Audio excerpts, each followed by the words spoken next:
Dock pay for being late by 2 minutes. Enjoy paying massive overtime.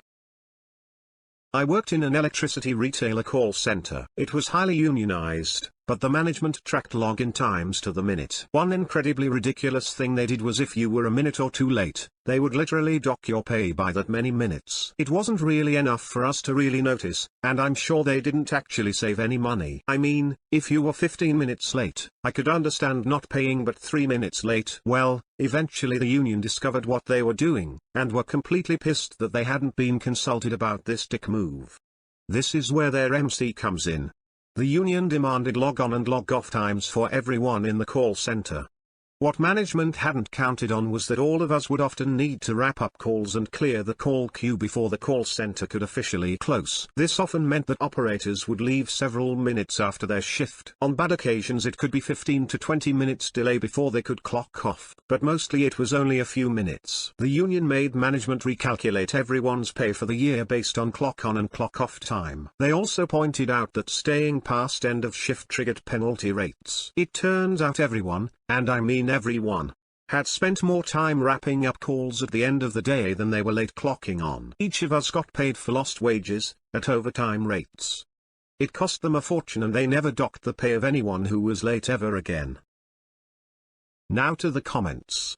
I wish the union I was part of had balls like this one.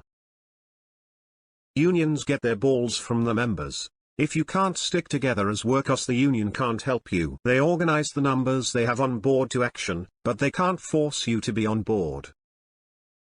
Unions get their balls from the leaders that are elected by the members. Those that are appointed are more likely to have smaller balls but bigger mouths, just like any organization. It's pretty messed up that they were calculating clock on times with that precision but not counting clock off times. Really?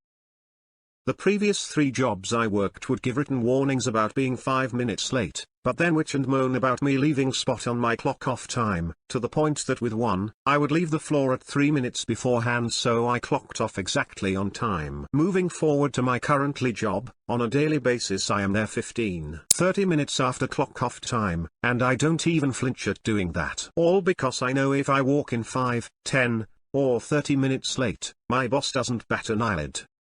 Extra 10 on lunch? Whatever. Because she knows it's quid pro quo. They probably owe me hours now, but I don't track it because of this flexibility and respect. I think if more employers did this, more people would stay. I've found that if employers give a little slack and leeway, then they tend to get a lot more in return from their employees. Sure, some people will take the piss, but the majority generally don't. I worked for a call center where they insisted you set up your systems before logging in. Working off the clock. I got a letter about a class action suit, and ended up getting several $100s in back pay. I used to do IT at a company with a pretty big call center, and they used to have that rule. I thought it was crap because some computers were very slow. So, if you had a slow computer, you're showing up 15 minutes before someone with a new computer and not getting paid for it. Well, they fired the wrong person, who went on to discover that this was illegal. She sued them and they had to give years of back pay to hundreds of current and former employees. I once had a salary non-exempt job. The company didn't know it was non-exempt though. I was required to clock in and out to track hours, even though I was paid salary. Lo and behold, if I was under 40, my check would be smaller, but never bigger if I was over 40 hours. Filed a complaint with the state, was ruled officially non-exempt. Company was required to reimburse all OT time and a half and pay the state a penalty. Unsurprisingly, the OT payout was substantially more than they saved by trimming my pay for being under 40 hours. I left when I got my check. Salaried, non-exempt is a ducking sweet deal. Emo salary non-exempt should be the standard. At my job the hourly guys get paid more, by the hour, than equal level salary guys because we get overtime and they don't, and they work just as much if not more than we do, which is pretty bullshit for them. I'd consider a salary position since the work is more interesting and has more to do with my degree, but I'm sure as hell not interested in working more while taking a pay cut to do it. It's nice to see positive union interactions. OP replied, "Yeah, it was a pretty good union." I'm an amalgamated transit union chief steward. A strong fighting union is amazing. People underestimate how much companies use these kinds of wage theft. Document, document, document.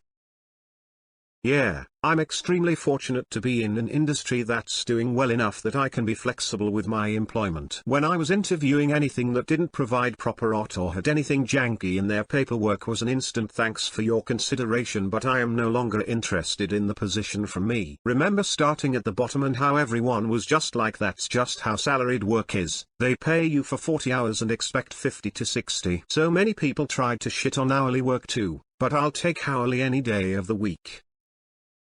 That's what I felt initially when they moved me from hourly to salary, but I don't hit 40 hours anymore, and it gave me the flexibility to come in/leave when I need. Not going to be every situation, but I definitely prefer salary to hourly here.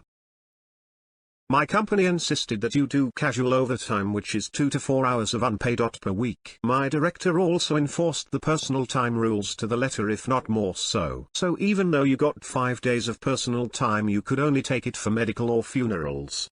So, my fridge broke. Repairman can't get there until lunchtime. Okay. Now it takes me at least an hour to get to work, so it doesn't really pay to go in for a few hours. Might as well take a personal day. First personal day in forever, by the way. Director says no, you must make up the time. Oh really? Printed my time cards for the year and noticed I had racked up 3 weeks in casual OT. Okay dude. Time is made up already, GFY.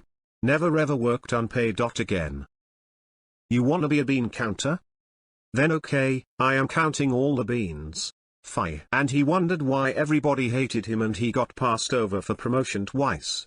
Edit, for all you people saying this is illegal, it is not illegal. Management/salaried are not normally paid for OT. And this was around 94-95, so way past doing anything about it.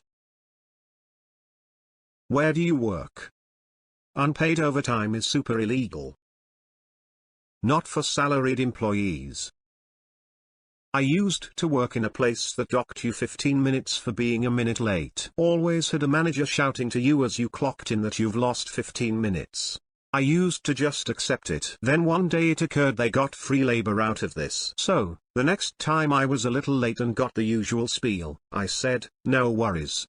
Got myself a coffee and went for a smoke. Cue manager storming over shouting that I'm late and taking the piss. I told him if I'm being docked 15 minutes for being 1 minute late, I won't work 14 minutes for free. I'll be back in once I'm being paid to work. Never happened again.